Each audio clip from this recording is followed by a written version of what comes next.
Today on Jay Sekulow Live, failed Democrat candidate for president Mike Bloomberg activates a felon voter base for Joe Biden. Not kidding. We'll talk about that today. And is it legal on Jay Sekulow Live? Live from Washington, D.C., Jay Sekulow Live. Phone lines are open for your questions right now. Call 1-800-684-3110. That's 1-800-684-3110. And now, your host, Jordan Sekulow. So you got to love this. So Mike Bloomberg, remember, he announced he was going to spend $100 million to help Joe Biden win Florida.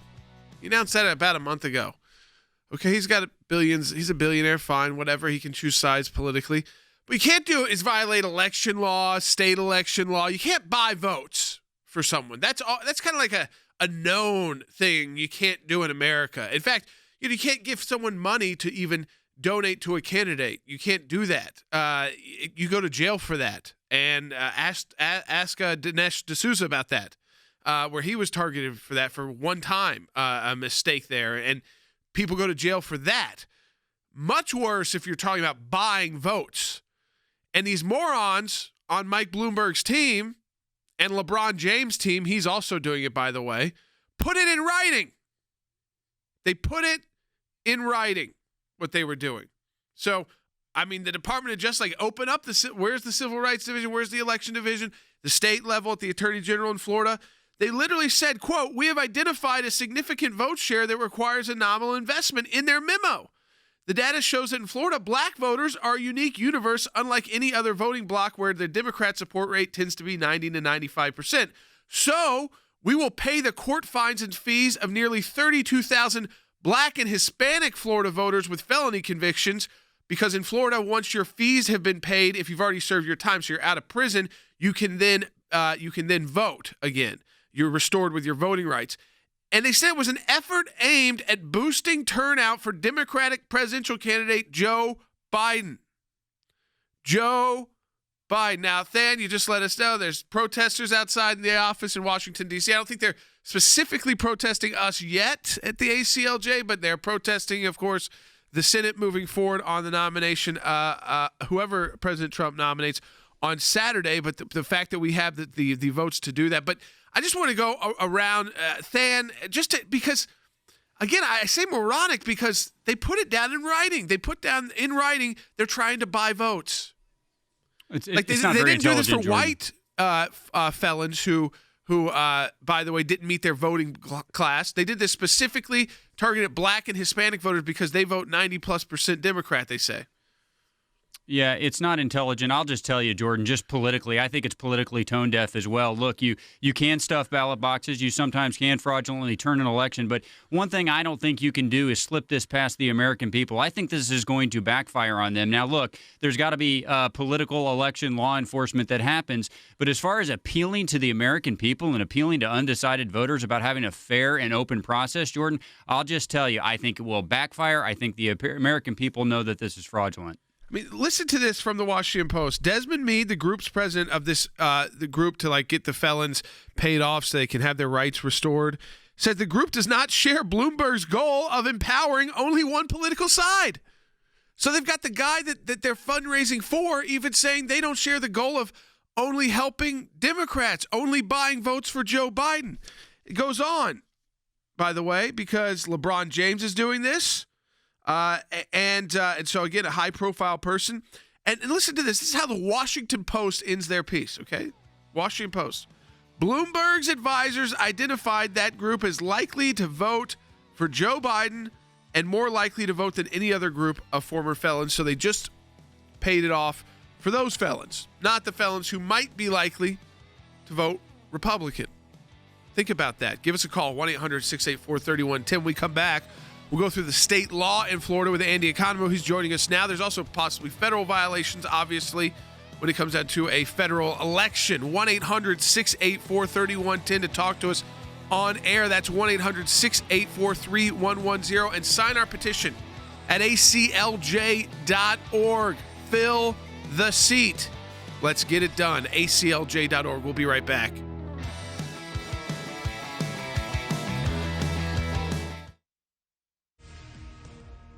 Bloomberg, along with the Florida Rights Restoration Coalition, they've already paid off the fines of 32,000 Florida felons. You see, since 2018, felons in Florida who have served their time can vote so long as they have paid off any outstanding fines, fees, or restitution. So Bloomberg is he trying to game the system here? Bloomberg announced why he was going to spend this money in Florida. It was to beat Donald Trump in Florida. And so some of this money is going to bribe people to try and get them to vote a certain way. And as Matt went through the statute, you don't have to go all the way. It's just the attempt. The attempt alone is a crime. So the Attorney General Moody there I'm glad that Congressman Gaetz is in contact with her. We're seeing this across the country. Sean, we're handling, and there's different law firms, but as we represent the president, 10 cases like this where literally it's the Democrat Party and their allies like Bloomberg trying to steal this election and cause chaos on election night, Jordan like you mentioned Sekulow, in North Carolina. Has Mayor Bloomberg now put himself from your legal perspective in jeopardy, legal jeopardy?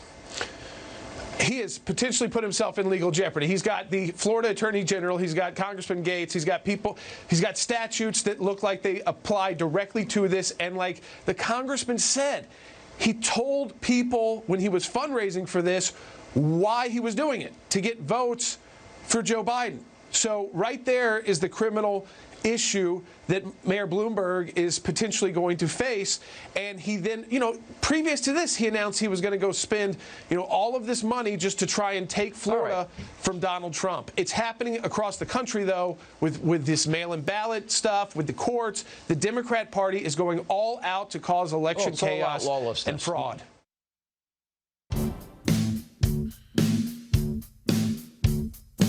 Hey, welcome back to Jay Sekulow Live. So I was on Sean Hayes' broadcast last night, television broadcast, and I was on with Congressman Matt Gaetz, and we were talking about this because Congressman Gaetz is from Florida, and he's brought this up with the Florida AG, and he pointed to, while we were on the air, the Florida statute. I want to read you this because, remember, we're talking about Mike Bloomberg paying off the fines for 32,000 felons in Florida so they can go vote.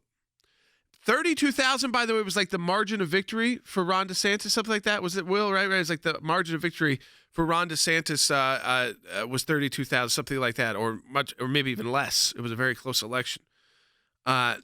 Here is the Florida criminal statute. It is Title 9, Section 104.61, corruptly influencing voting. This is Section 2.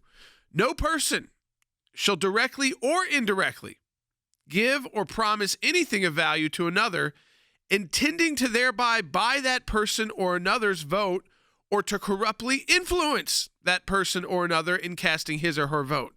Any person who violates this subsection is guilty of a felony. So I want to go to Andy a comment right now. Andy, that is the state law, and it goes so far as to say is even if you're indirectly trying to influence the person. And certainly, if you know that you got your fines paid off so that you could go vote, and Mike Bloomberg did it, I think you certainly meet that one of attempting, thereby to buy that person or trying to influence them to vote Democrat, because you're saying, hey, this guy did a great thing for me, and so I probably should go vote the way he wants.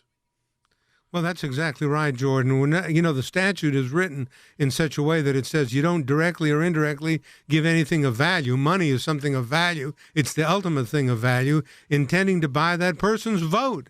And that's exactly what Bloomberg is trying to do, and those of his cohorts who are trying to do this, and the other groups that are allied together in this attempt to actually buy black and Hispanic votes for Biden, or to corruptly influence that person in casting his or her vote. Well, of course it's corrupt, because it's not saying vote your conscience, it's vote Democrat. And here's the proof of how you can do it. Come here, convicted felon, child molester, drug dealer, murder, burglar, robber, rapist. All of you have been convicted of crimes, and take advantage of this Florida vote that says if you've got restitution that you haven't made or fines you haven't paid, I'll pay it for you. But you know what you got to do? You got to go in that voting booth and you got to vote Democrat for Biden. Of course it's a crime, and the Attorney General of Florida and the state's attorneys throughout the state of Florida should be doing something about it. It's an attempt to undermine the sanctity and the integrity of this election in Florida. Clearly, absolutely. Yeah, and I know there's a target on Florida. I want our team, because I talked about with Sean Hannity last night how we're handling all these issues of trying to mail-in ballot. North Carolina, by the way,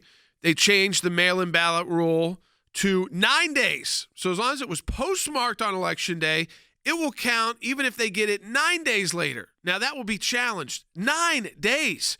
We were talking about how Pennsylvania sounded absurd to have these 3 days, what kind of chaos that could cause. And if it wasn't even, you couldn't even see what day, if it wasn't postmarked at all, or if it was the postmark you couldn't read. But in North Carolina, they're saying it's another battleground swing state. These are targeted states. The Democrat Party, by the way, is bringing that. And they're saying if you find the absentee ballot, 9 days later, it's received by the post office. As long as it was postmarked on Election Day, even if it's found 9 days later, it will count. Well, how are you going to come up with the who won the state if you're giving 9 extra days for votes to be counted already, right off the top? 9 extra days. This is to cause chaos. This is to sow confusion. This is to try and steal an election. See, it sets up all the ways to rig votes, to pack voting. I mean, the list goes on. Now, and Mike Bloomberg and the Washington Post, the morons there writing the story, and I use the strong language because literally they could be putting people in. It's funny, they're paying off the fines of criminals, and it may be them committing felonies by doing so. So maybe someone, I guess Mike Bloomberg can pay his own felony fees, but that won't necessarily keep him out of prison for a felony. Is that they actually put in there that Mike Bloomberg, quote, saw the donations as a more cost-effective way of adding votes to the Democratic column than investing money to persuade voters who already have the right to vote, a Bloomberg memo said. I mean, Andy, that's buying the votes right there. They're saying instead of trying to persuade the voters, we'll just give them money. And that's a more effective way. Well, of course it is, but it's illegal.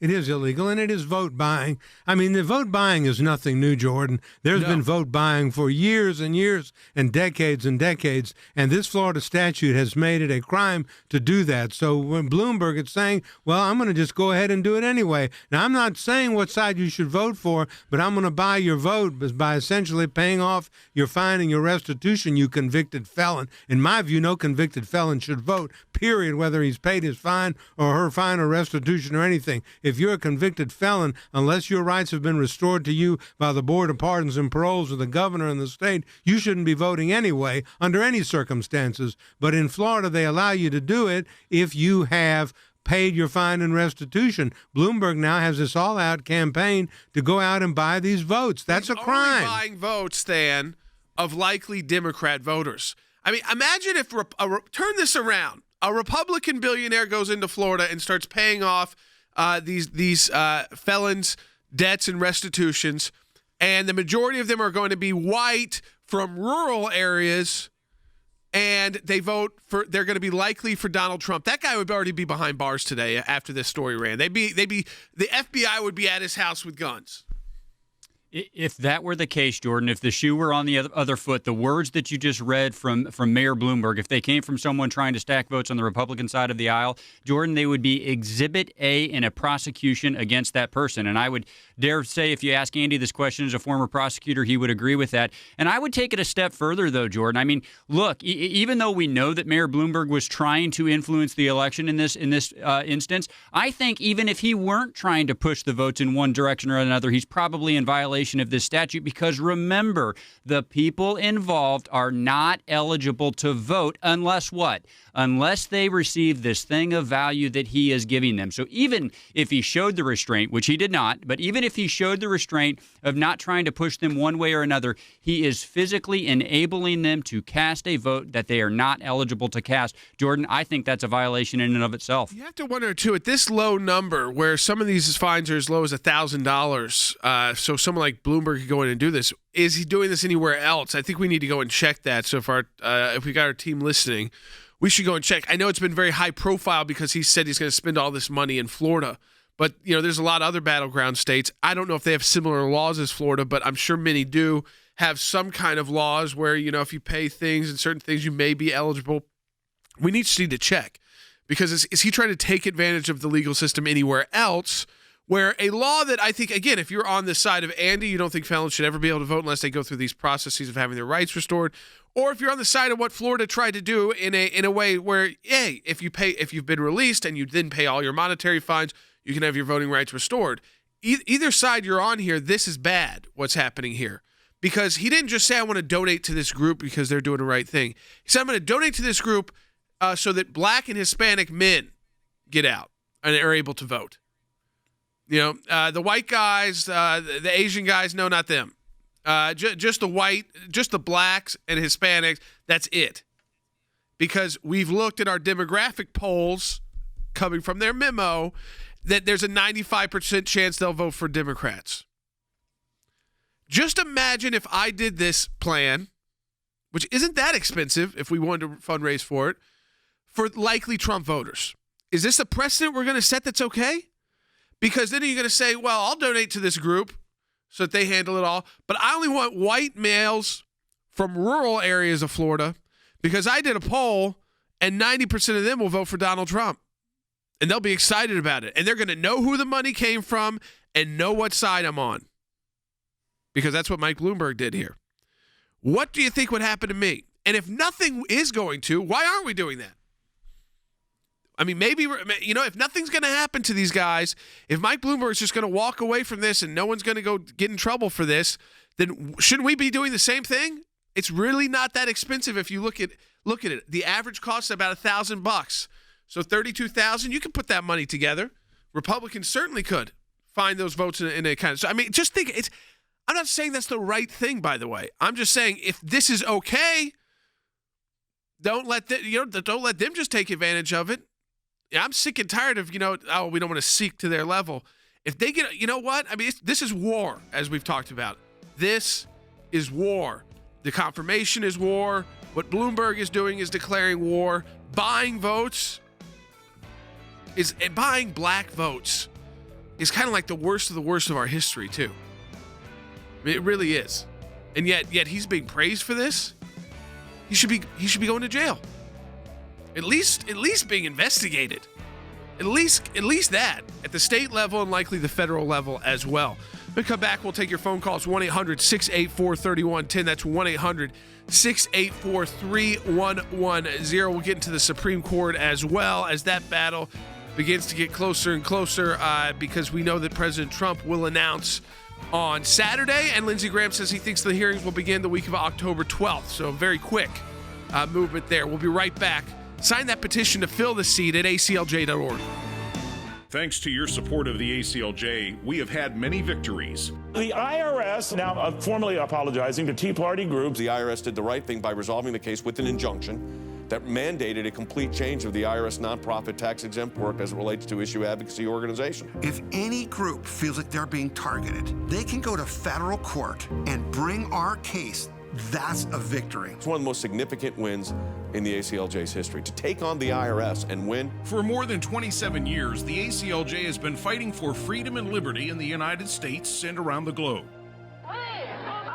These are young people in their 20s and 30s that are doing this. They're fighting for life at a whole new level to beat back the abortion juggernaut. We've got a whole group of young lawyers that are defending them. Those of us that believe in life know that we're on the right side of history. We understand full well children are children, and they're precious in God's sight, and they're precious in our nation's sight, and they're precious to parents. But I actually think we're winning. This is one of the social issues we're winning. The release of Andrew Brunson. He is the American evangelical from North Carolina, held in Turkey for more than 2 years. They're rushing us to the airport, and there was an Air Force plane that came from Germany that had been on standby. We're flying, and they finally left Turkish airspace. It's like, okay, now we're really out of Turkey and free again. We're grateful to AClj who put it out to these people, they were getting all this out. All of the people who prayed for us through AClj and through your contacts, I'm thankful, I'm grateful, and actually I'm astounded. We need your help as we continue this work here in the United States and around the world. Join us online at the American Center for Law and Justice at AClj.org.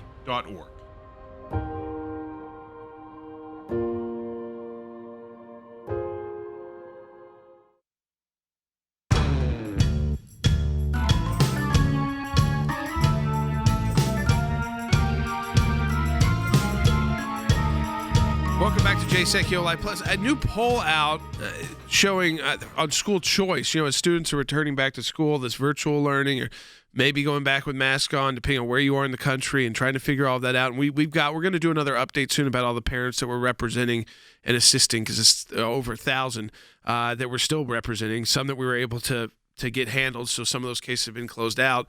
Others still coming in at aclj.org/help. But a new poll out, and I tweeted it, that this was done. School choice was at about 67% wanted it. This was a poll of public school parents, and now that number in the last month has grown to 77%. 77%. I hope that message is heard loud and clear by President Trump and his campaign team.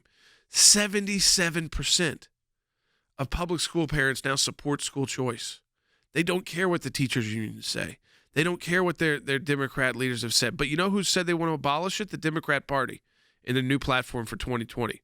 And Joe Biden, who also wants to get rid of charter schools. He thinks they're very misguided, whatever that means. I mean, it was very bizarre. We do have a debate in less than a week. That will be very interesting to see. I probably guess who I'm rooting for in that. But again, I'm not going to tell you who to root for.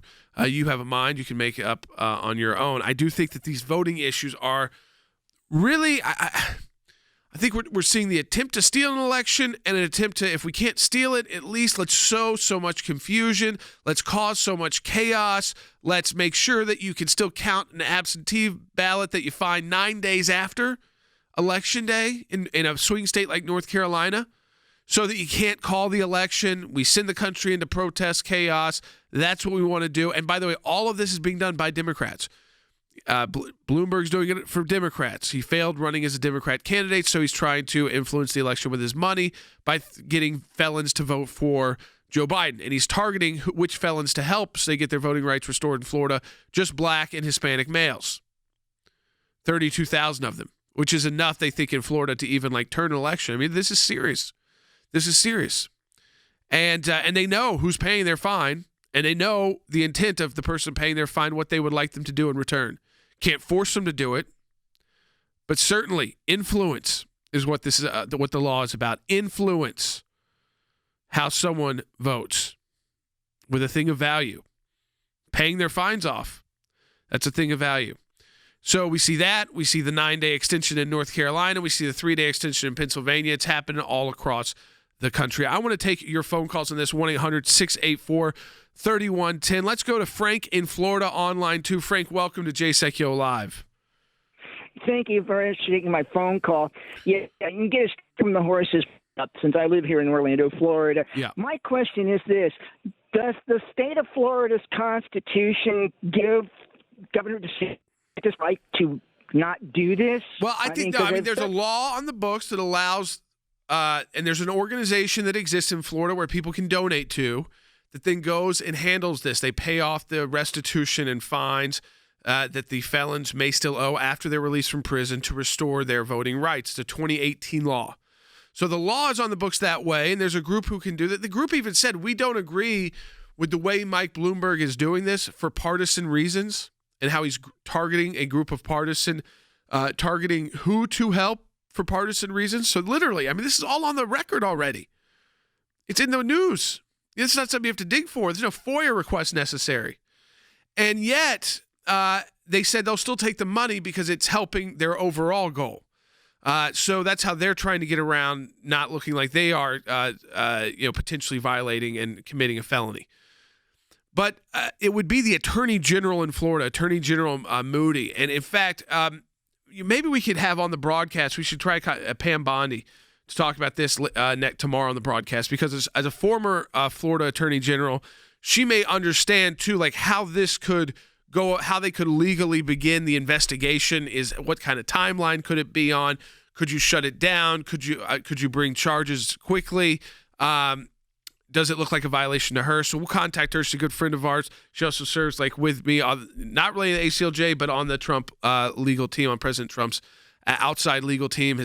So again, and she was on Sean Hannity's broadcast right after me yesterday. So I think we should reach out to her, because we were talking yesterday on Sean Hannity with Matt Gaetz. He was talking about, Congressman Gaetz was talking about reaching out to Florida's current Attorney General Moody in Florida to do the investigation. So Pam Bondi would be able to shed a lot of light on that. In fact, we could try to reach her for this show as well. So we can even try to do that for today's broadcast. So I want to take another phone call. Let's go to Yvonne in Oregon on line 3. Yvonne, welcome to Jay Sekulow Live. Yes, thank you for taking my call. My question is, why haven't they already put Bloomberg, arrested him and put him in jail? That was a felony. It's not a matter of thinking to their level. Democrats go in the middle of the night dragging people out looking for stuff, trying to make up stories.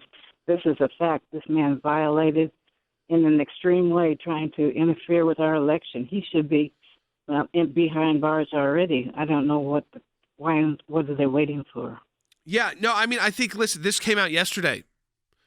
Yvonne, this just came out yesterday. So this was breaking news as of yesterday. I was on Sean Hannity's TV broadcast. It was just breaking. It was actually not the initial thing I was going to be talking about with Sean Hannity and with Congressman Gaetz. And then it broke in Washington Post and on the Hill.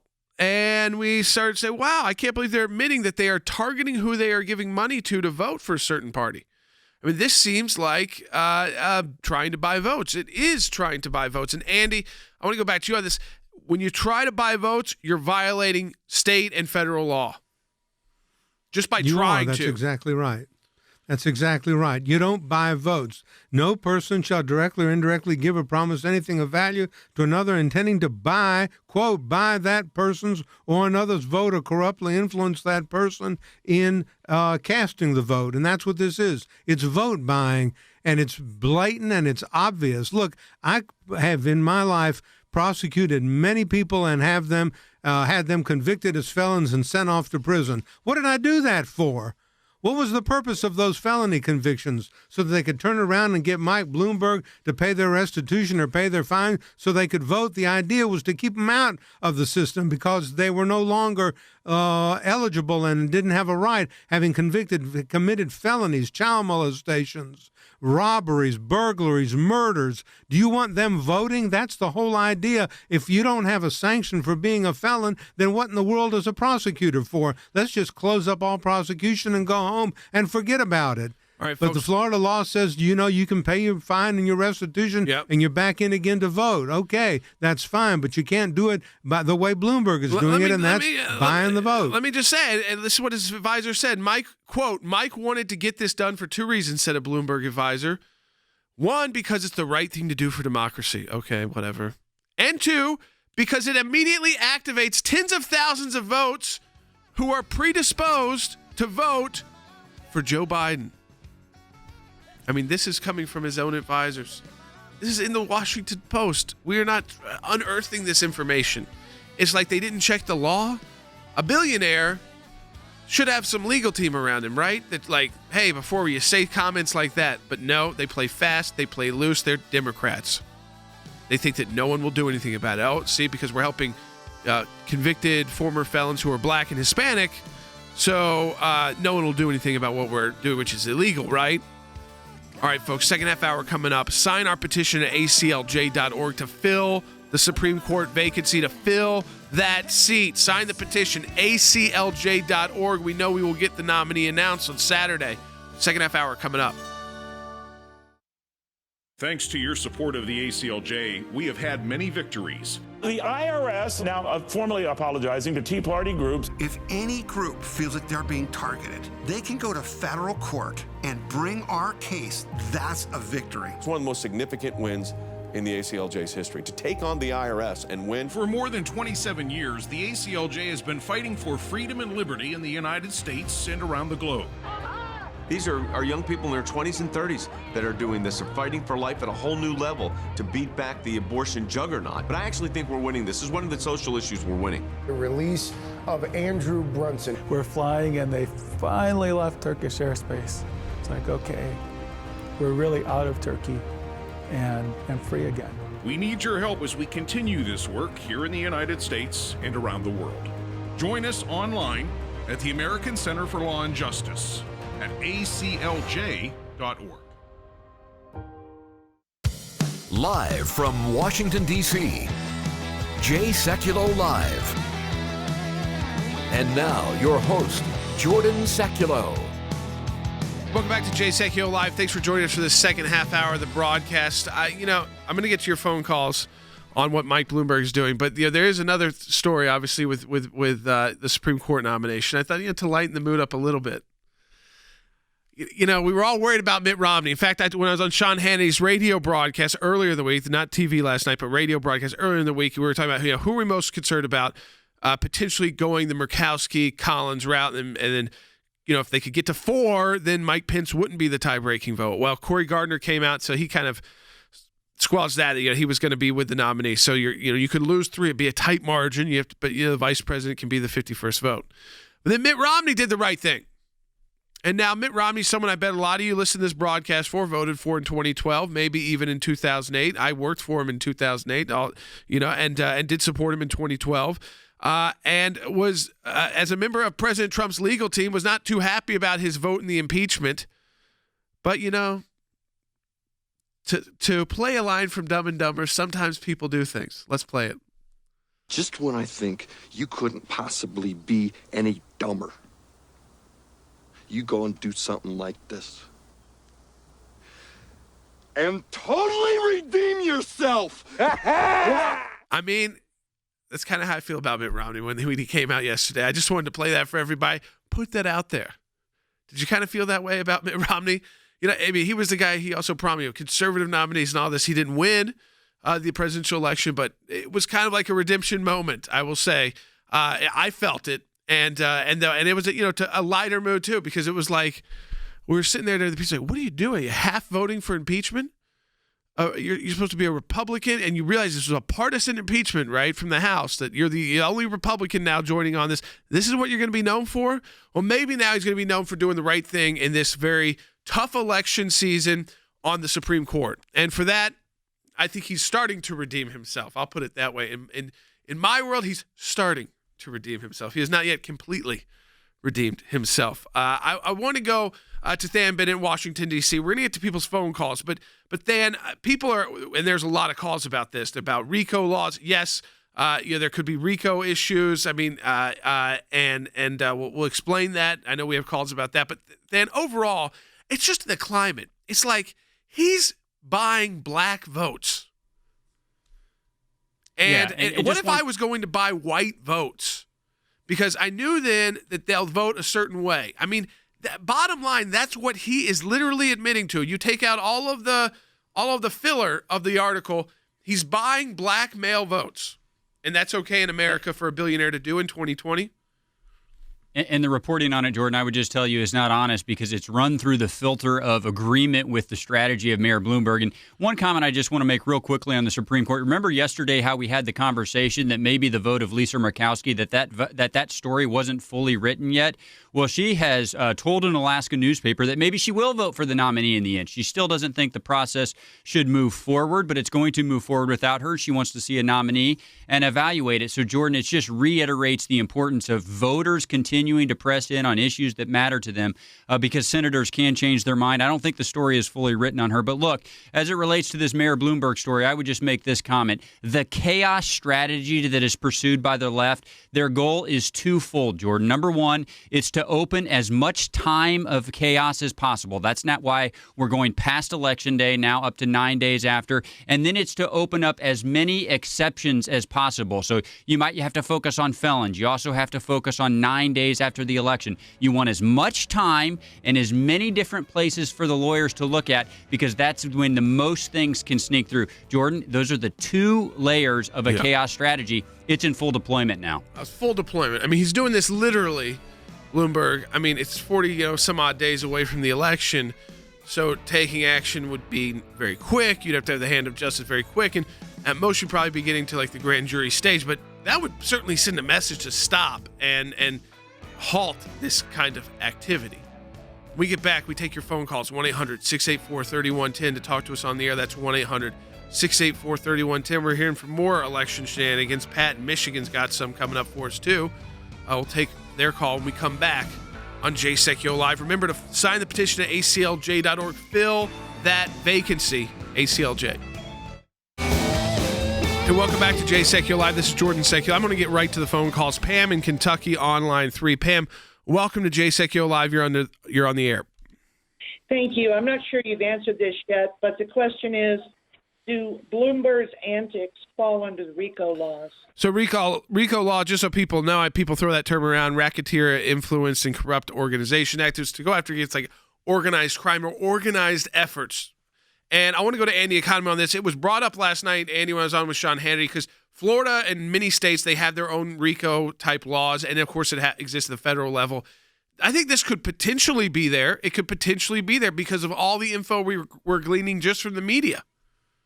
Yes, it can. Every state has enacted a son of RICO statute that is kind of similar to the federal RICO statute. We've got one in Georgia, and they have one in Florida. And what it means is you shall not engage in a pattern of racketeering activity. This doesn't necessarily mean organized crime. We're not looking at the mob families in New York. This simply means 2 or more predicate acts of criminal activity, usually indictable offenses, felonies, that form a pattern of racketeering activity. So if you engaged in 2 or more acts of felonious conduct and corruptly influencing voting under the Florida statute, it would qualify, then you have engaged in a RICO enterprise, and you can be held liable civilly and criminally for having engaged in violations of the Racketeer, Influence, and Corrupt Organizations Act. This is something that law enforcement in Florida ought to be looking into. 1-800-684-3110 to talk to us on air. That's 1-800-684-3110. By the way, we looked this up, too, and Will, our producer, pulled up this list. There's 11 states where felons have to take additional action to get voting rights back. Arizona, Iowa, and Virginia are on that list. I would tell you, folks, look in your local news to see if you're seeing anything about this. We will, too, about these kind of it's not so much that groups may exist to help, former felons get back on their feet, but are there liberal groups going in to buy certain voters to help them get back on their feet, but not just generally, not just making a donation to a group to help lots of people, but going and saying, we'll give you this money to do this, but only if you do it for the Black and Hispanic voters, because they're 90 to 95% chance likely to be voting for Joe Biden. So it's more effective than this is to quote Bloomberg's own people, it's more effective than trying to persuade those voters to vote for Joe Biden. We can just buy their vote. I mean, that's if you're not even, they're just saying that it's more effective to just buy the person than to persuade. Now, I was thinking that by paying off their bills, that may be the persuading part, but they're pretty much guaranteeing and saying, we do this, we're getting the vote for Joe Biden. So again, look out for it in your state. Arizona, Iowa, Virginia, and there's 8 other states that do this. But I want to go to Pat in Michigan on line 1 because there's more election chaos attempting to be so. Let's go to Pat. You're on Jay Sekulow Live. Thank you for taking my call, and God bless you for all the good work you are doing. Thank you, Pat. I just wanted to make the comment that Michigan is wanting to accept mail-in votes ballots 2 weeks, 14 days after election day, and I just think that is so crazy and definitely not a good idea. I mean, 2 weeks they're going to accept. I mean, see, this to me, Than, this is, again, it goes to just, it is chaos. It is so that you don't have the election called on election night, because what they'll say is, we have got this many outstanding ballots we know were mailed out. So if 80% come back, well, that could sway the where the Electoral College goes. So, we got 2 more weeks to count them. So we're not gonna be able to call this state and call that state, and then you put a few of these together, and you won't know who the president is, and it'll all be up to courts and causing chaos, protests in the street. Jordan, it's going to happen everywhere. I'm just telling you right now, it's going to happen everywhere, and it's going to happen in places where the election isn't that close. And why is it going to happen in places where the election is not that close? Because it's going to spread the resources thin of the people that have to defend it. So the places where the election is close, there will be less eyeballs on it. So look, people have got to be vigilant. You mentioned the states where felons have to take an additional action to restore their voting rights. At least those 3 states of Arizona, Iowa, and Virginia might be close in addition to Florida. But Jordan, I would read all of those states: Alabama, Arizona, Delaware, Florida, Iowa, Kentucky, Mississippi, Nebraska, Tennessee, Virginia, and Wyoming. Jordan, I would tell you those are potential locations for that particular act. And one thing I would also just add, just going back to the RICO conversation you had with Andy a minute ago, and maybe he wants to expound on this, I don't know, but I would think that every time you would pay something of value to a felon to enable them to vote would probably be a separate violation. So Andy said you needed multiple violations. Well, if the reporting is true, we're talking about 32,000 separate violations. I think that's probably a little more than 2. Explain that, Andy, too. I think, that would be interesting for people to understand, because how do you qualify for this RICO, which is at the Florida level and, of course, the federal level, and then how many potential violations there could be here? Every one is a potential felony, and all you need is a pattern, and a pattern consists of 2. That's all. In Georgia and in the federal RICO statute, you got to have 2 predicate acts, 2 criminal acts that are felonies or indictable offenses. So every time he pays the money, he commits an indictable offense, which is a felony. He is committed, if he's done 2 or more, then he's committed a pattern of racketeering activity and could be liable criminally under the RICO statute. So if he does it 32,000 times, no one's going to bring an indictment with 32,000 predicate offenses. I wouldn't do that. I would get selected ones, but enough to allege a pattern of RICO activity. I've written many RICO indictments in my life, plenty of them, and I've read plenty of them too. And there are multiple counts that you can say are predicate acts, that is, crimes that are indictable that could qualify as a RICO violation. RICO meaning racketeer, influence, and corrupt organization. And that's not limited to the Gambino families and the Joe Bonanno families in New York. That is just plain garden variety crime. Here is Attorney General Pam Bondi, former Florida Attorney General Pam Bondi, talking about this. She was just on Fox News, Bite 36.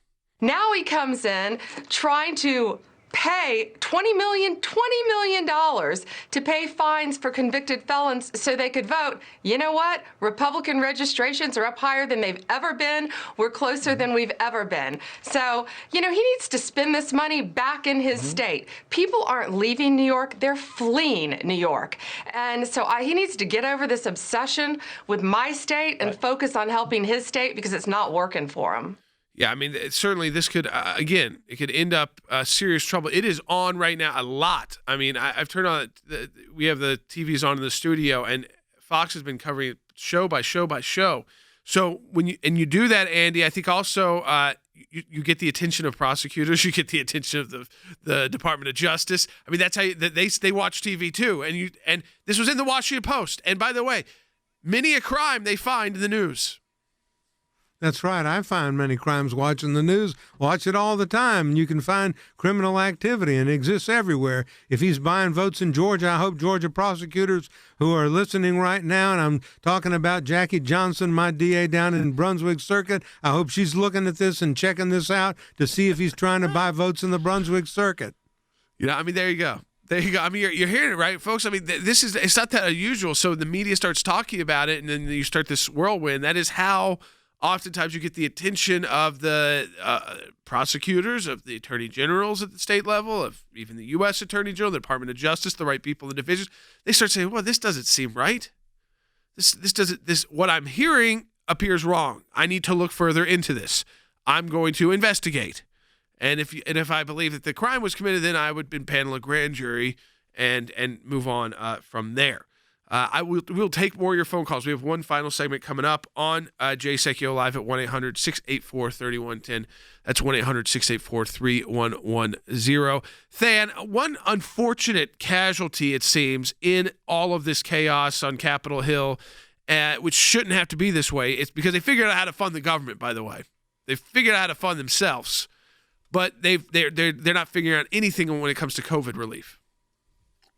Yeah, they're not. They have not reached an agreement, Jordan, but I'm glad you brought it up because there actually is one point of the debate that I think people deserve to hear, and that's the fact that as we've advocated for school choice to be a part of that, Jordan, you mentioned it briefly earlier in this show, one of the things that we've heard back repeatedly is that, teachers' unions are never going to let Speaker Pelosi pass a bill that includes school choice. So, Jordan, you're at a situation where one of the hurdles to accomplishing COVID relief is the fact that Speaker Pelosi is so beholden to the teachers' union. You've got a situation where plenty of school districts aren't even open. And even in that atmosphere, Jordan, the left in Washington, D.C. opposes federal dollars following the student rather than the school district that is not even open. But that's how beholden to the teachers union they are in Washington, D.C. So as of now, the government will be funded. That CR passed the House yesterday, but no deal on COVID relief still. Yeah, that is just absurd. Now, the president can take a lot of action through executive action. I think he will have to do that, and he's pledged to do that if he has to.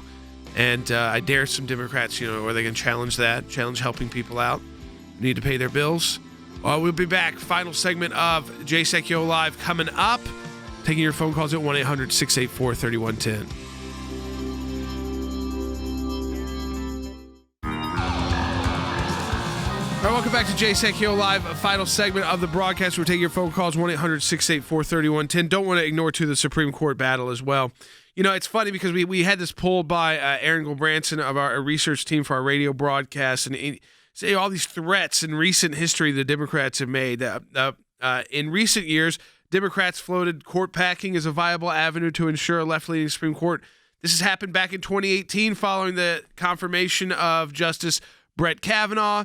AOC told voters during an October 2018 campaign event that Democrats should, quote, pack the Supreme Court of the United States after taking the House, Senate, and presidency. So these threats are nothing new. They go back to 2018. 2019, Democrats threatened the Supreme Court of the United States. They renewed their warning again the following year over pending decisions on the Second Amendment and other issues. In early 2020, the Senate Minority Leader Chuck Schumer threatened, remember, Gorsuch and Kavanaugh by name over the potential result of a pro-life case.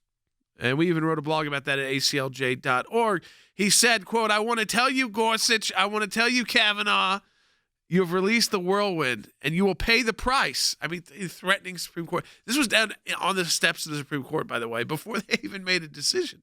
You won't know what hit you if you go forward with these awful decisions. You won't know what hit you.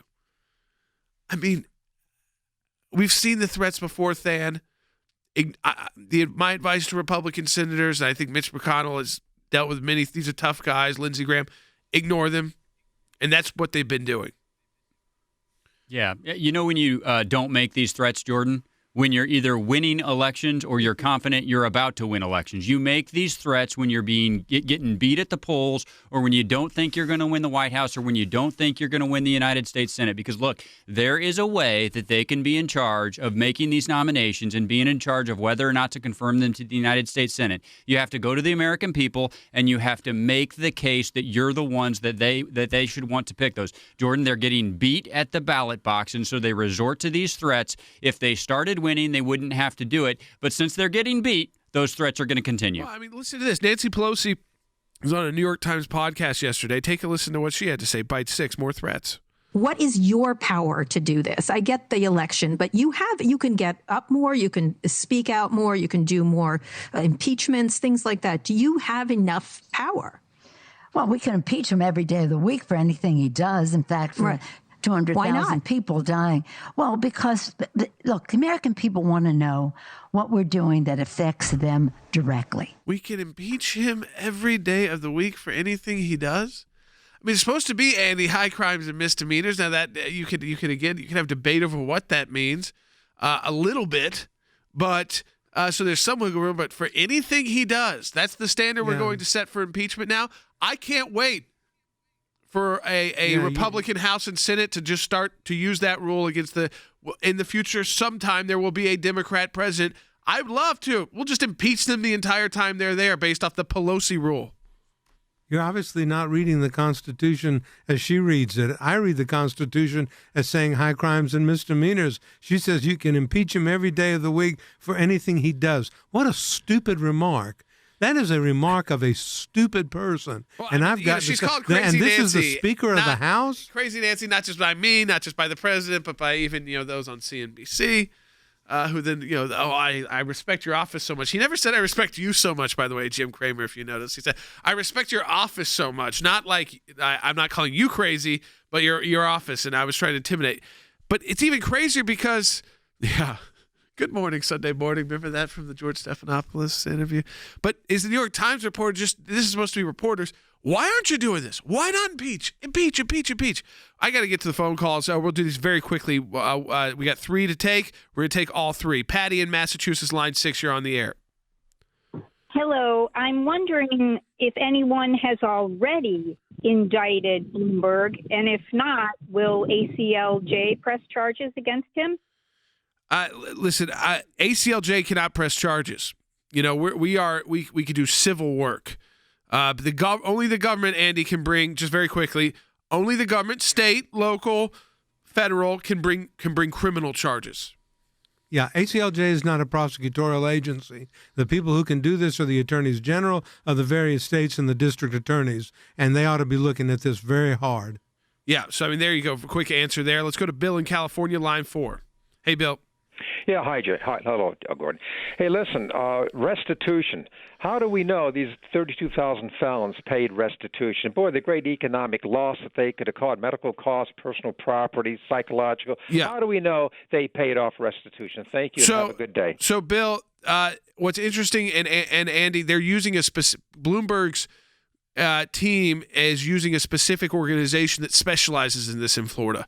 And what that organization does is make sure what Bill just says. How do they figure this out? That organization has figured it out. And the head of the group, Andy, said, we don't share Bloomberg's goal of empowering only one political side in the upcoming election, but different people give for different reasons, and we're in this for one reason, to help people. Yeah, so he's got a group that specializes in getting this done.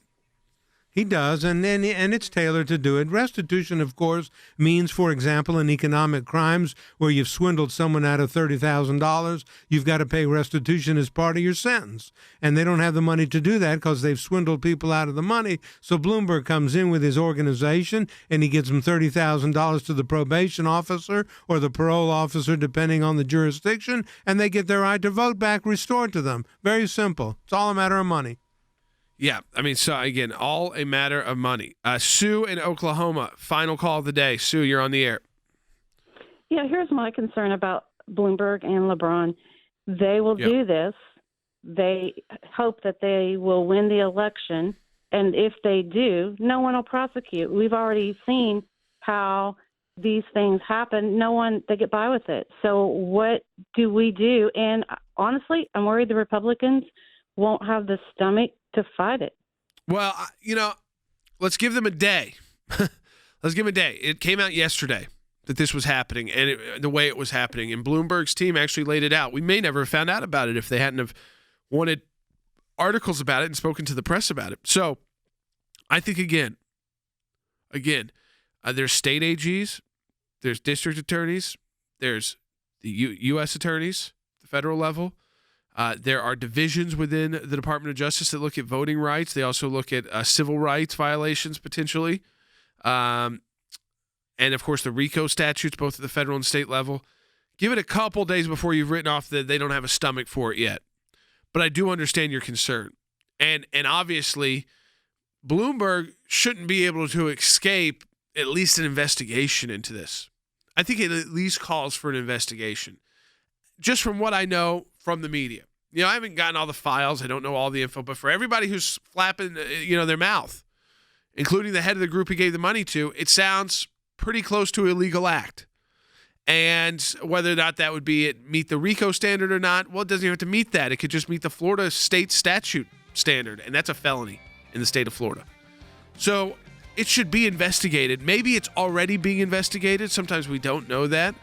But certainly when the media comes out like this, that is what gets the attention of those in law enforcement. We need to be so vigilant in what is happening in this election. They are trying to steal the election, folks, on the left. They are trying to steal this election.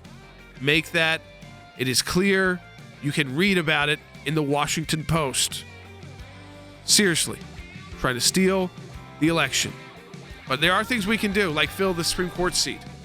They can't stop it. We just got to make sure the Republicans keep their backbone. Sign our petition at aclj.org. We will talk to you tomorrow.